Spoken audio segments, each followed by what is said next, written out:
Sir నమస్కారం sir. నమస్తే అండి.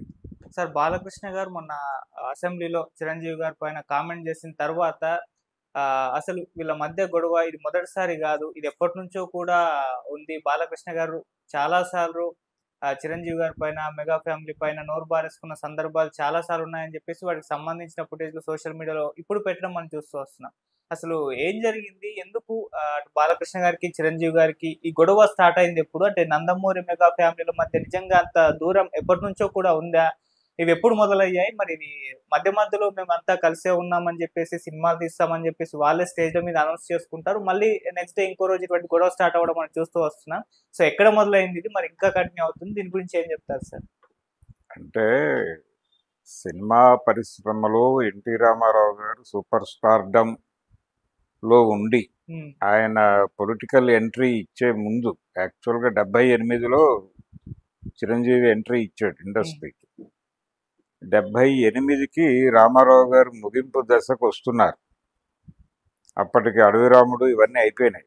దానవీర సూరకర్ణలు ఇవన్నీ అయిపోయిన తర్వాత 78లో ఈయన ఎంట్రీ ఇచ్చాడు.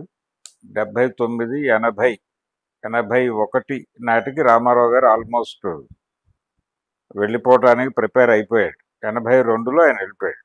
ఓకే. 82లో వెళ్ళిపోయాడు. 83 జనవరిలో ఆయన సీఎం అయ్యాడు. 83 జనవరిలో ఆయన సీఎం అయిన తరువాత అదే సంవత్సరం ఆయన జనవరిలో సీఎం అయ్యాడు. అదే సంవత్సరం ఖైదీ రిలీజ్ అయింది. ఖైదీ రిలీజ్ కంటే ముందే నిజానికి చట్టానికి కళ్ళు లేవు అనే సినిమాతోనే చిరంజీవి తను అంటే చిరంజీవి ప్రారంభం మనూరు పాండవుల నుంచి యాక్చువల్గా అతని కెరియర్ ప్రారంభమైంది అనుకోవాలి. ప్రాణం ఖరీదు, పునాది రాళ్ళు వచ్చినప్పటికీ చిరంజీవికి క్రేజ్ వచ్చిన సినిమా మనూరు పాండవులు. హ్మ్. మనూరి పాండవులు దగ్గర నుంచి మొదలైంది. చిరంజీవి గురించి జనం మాట్లాడుకోవటం మొదలైంది. హ్మ్. ఆ మొదలైన తరువాత తను తొలి దశలో మురళీమోహన్ లాంటి హీరోలకి ఇబ్బంది కలిగించాడు. అంటే యాక్టివ్గా ఉన్నాడు, డ్యాన్స్లు ఫైట్లు హ్మ్. చేస్తున్నాడు కాబట్టి ఇతను బెటర్ అవుతాడు అని చెప్పి కొంతమంది చిన్న స్థాయి ప్రొడ్యూసర్లు అటువైపు మొగ్గటం ప్రారంభమైంది. అలా డైవర్ట్ అవుతున్నటువంటి టైంలో చిరంజీవి వలన అవకాశాలు నెమ్మదిగా తగ్గిన హీరో మురళీమోహన్ మొదట. ఆ తర్వాత నెమ్మదిగా కృష్ణ గారికి కూడా ఇతను చెక్ పెట్టగలడు అనేటువంటి కాన్ఫిడెన్స్ ఇచ్చిన సినిమా అయితే, అంటే యాక్షన్ సినిమా అంటే కృష్ణ అనుకునేవాళ్ళు ఆ రోజుల్లో. హ్మ్. యాక్షన్ హీరో అయినా ఆ ఏరియాలో ఇంకొక హీరో లేడు. కృష్ణరాజు గారు అడపాదడపా యాక్షన్ సినిమాలు కూడా చేసేవాడు, కానీ ఆయన ఎమోషనల్ ఆర్టిస్ట్గానే జనాలు నోటిఫై చేశారు ఆయన. చిరంజీవి చట్టానికి కళ్ళు లేవు అనే సినిమాతో ఆల్మోస్ట్ కృష్ణ గారికి చెక్ పెట్టేస్తాడు ఇతను అనేటువంటి ఒక ఇంప్రెషన్ ఇచ్చాడు. పైగా ఆ సినిమా చాలా భారీ వసూళ్లు సాధించింది. భారీ వసూళ్లు అంటే విజయవాడ లాంటి సెంటర్లో, కళ్యాణ్ చక్రవర్తి లాంటి థియేటర్లో అన్ని షోస్ అంటే ఆ రోజుల్లో 3 ఆటలు ఆడేవాళ్ళు. 3 ఆటలు ఫుల్ అయింది. చాలా biggest theatre, double balcony theatre.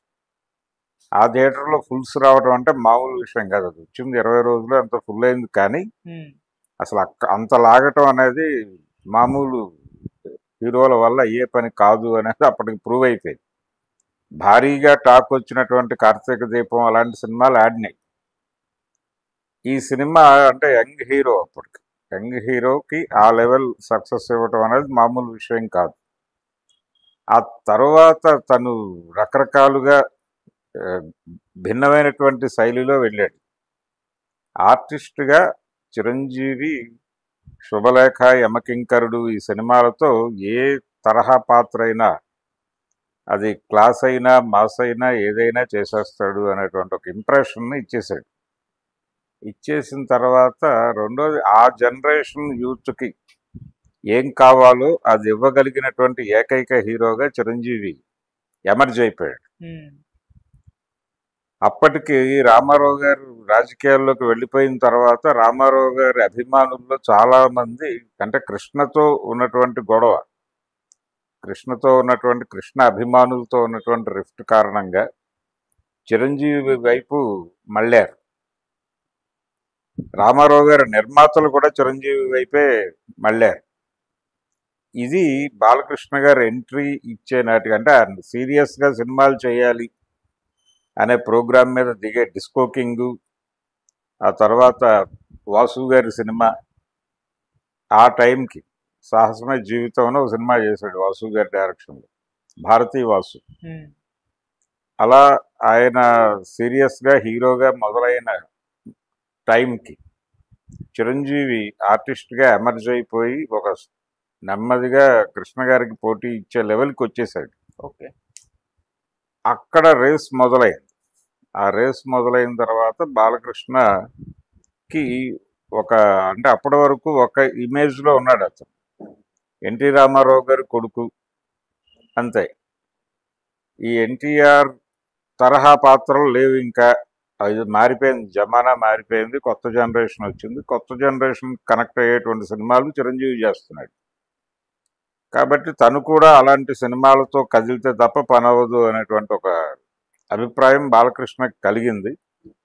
రెండోది డ్యాన్సులు, యాక్షన్ ఎపిసోడ్స్తో పాటు డ్యాన్స్ అనేది చాలా ప్రాధాన్యత సంతరించుకున్నటువంటి సందర్భం. చిరంజీవి రాకముందు ఎన్టీ రామారావు గారు, నాగేశ్వరరావు గారు డ్యాన్సులు చేశారు.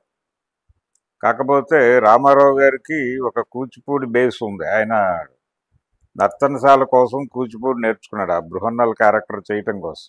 ఓకే. అక్కడి నుంచి ఆయనలో ఒక రిథం ఉండేది, ఆ రిథం ప్రకారం వెళ్ళిపోయేవాడు.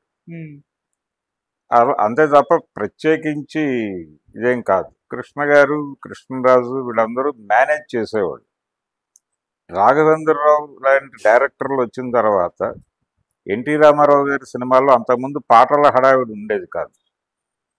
ఆయన సినిమాల్లో ఆయన ఎమోషనల్ క్యారెక్టర్స్ దాని మీద నడిచిపోయేవి సినిమాలు, అంతే తప్ప డ్యాన్సులు గొడవ లేదు. రాఘవేంద్రరావు గారే మొదలుపెట్టాడు. అడవి రాముడు సినిమా నుంచి మొదలైందా స్టెప్పులు అనేటువంటి ఒక ఏరియాలోకి రామారావు గారు ఎంట్రీ ఇచ్చింది 77.